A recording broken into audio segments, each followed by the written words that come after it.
Don't let it just sit there in the back pocket or in the wardrobe. To him who overcomes, I will grant to sit with me on my throne, as I also overcame and sat down with my Father on his throne. He who has an ear, let him hear. I read a story this morning about a little boy who came to Granddad's place there for a meal, and the family were there. Christmas it was. And the little boy was really upset about something, but he didn't say anything. But Granddad could see that he was upset. And he said to Granddad, he said, Granddad, can I sit on your chair this year?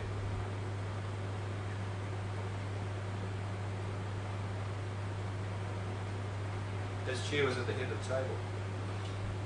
Granddad moved aside and that was it. And he was so real. He never asked again in his life. But he sat there for Christmas dinner. Granddad's chair. We need to do that.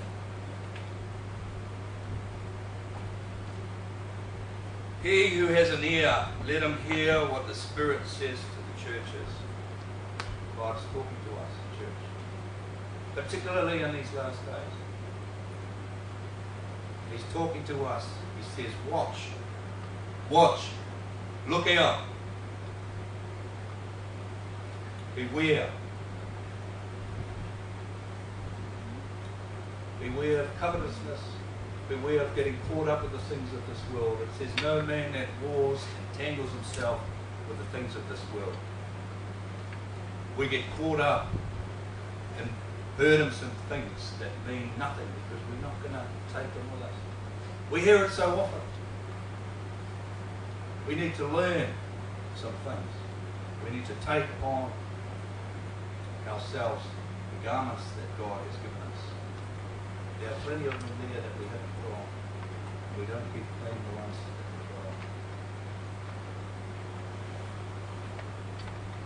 So really that's the message that I had this morning about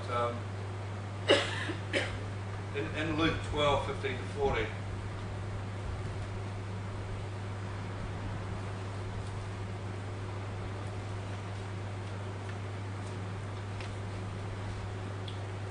I'll read this to you.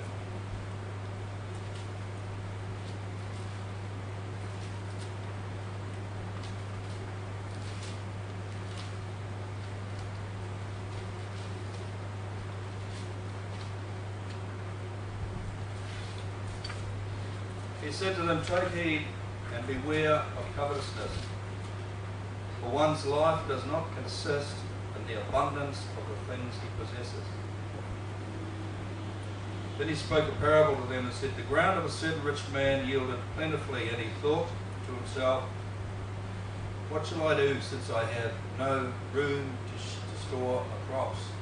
I've run out of room, so he said, I will do this. I will pull down my old barns and I'll build bigger ones. And I will say to my soul, soul, you have many goods laid up for many years. Take your ease, eat, drink, be merry. God said to him, fool, this night your soul will be required of you. Then whose will those things be which you have provided? So is he who lays up treasure for himself and is not rich towards God. Then he said to his disciples, therefore I say to you, do not worry about your life, what you will eat, nor about your body, what you will put on. Life is more than the food, and the body is more than the clothing. Consider the ravens. They neither sow nor reap, which have neither storehouse nor barn, and God feeds them. Of how much more value are you than the birds? And which of you by worrying can put 1 cubit on his stature?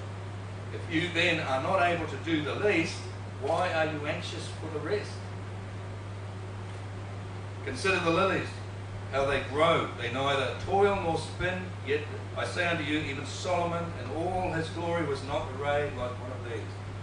If then God clothes the grass, which today is a field, and tomorrow is thrown into the oven, how much more will he clothe you, O you of little faith? Do not seek what you should eat, or what you should drink, nor be so anxious-minded, for all these things the nations of the world seek after, and your Father knows that you need these things. But seek the kingdom of God and all these things shall be added unto you. Seek ye first the kingdom of God, and all these things will be added unto you. Do not fear, little flock, for it is your Father's good pleasure to give you the kingdom. Then he says a hard thing. Sell what you have and give alms. Provide yourselves money bags which do not grow old, a treasure in the heavens that does not fail, where no thief approaches nor moth destroys. For where your treasure is, there your heart is also. Let your waist be girded and your lamps burning. And you yourselves be like men who wait for their master, when he will return from the wedding. And when he comes and knocks, they may open to him immediately. Blessed are those servants whom the master, when he comes, will find watching. Assuredly I say to you that he will gird himself up and have them down, sit down and eat, and will come and serve them.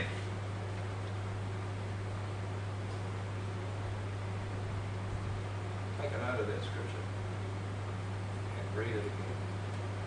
You could preach 100 sermons out of it. 100 sermons, good sermons. We've got to be watchful. We've got to be in season. We've got to take on what God's given us and share it. The early church, I said the other week, they sold everything they had on the day, just after the day of Pentecost. Everybody was the same. Now, I believe the reason for that is because God knew that Jerusalem was going to be sacked a few years after that. And it wasn't long that that actually happened. That it was going to be sacked. So they would have lost their stuff anyway. Now, in these last days, you've got to think about it as well. You've got to think about what you're doing, where your ambition is. Is it to store up treasure in heaven, or is it down here? And then if it's storing treasure up in heaven, where your treasure is, there is your heart also. You need to start thinking, well, what have I got up there? Will I have anything up there? Oh. Have I got anything up there? Or is it just a little money box with a few coins in it? Is there anything that I if they wrote a book about me, and some of these guys in here were lucky enough to get in the Bible. Ananias, for example, the guy, what was he doing? He was praying. And the Lord came and spoke to him and says, go and lay hands on Paul and baptize him. And he said, this guy's gone and killed us, sent Christians to prison and all of that. How can I do that? And he says, do it. You don't hear about him again. What was he doing? Praying. So the other night there, I got close to God. God got close to me. But is that going to do? Am I going to enjoy praying from here on out? Praying was a chore. But you see, it's not a chore if you've got the relationship with God. If you seek that that yada with the Father, if you seek that, He will give you joy. He says, in my presence, He says, I will show you the path of life. In my presence is exceeding joy, and in my right hand is pleasures forevermore. Have you found that? Have you found the presence of the Lord and the exceeding joy? Yeah, it's there. But you've got to step in. And you've got to take it. You've got to be, God has got joy in His presence. When the closest presence you get with God is in yada, prayer, gnosko, knowing in the Greek.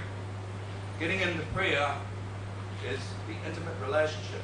And when He says, depart from me, I knew you not, to the goats, He was talking about close relationship, that gnosko, that yada.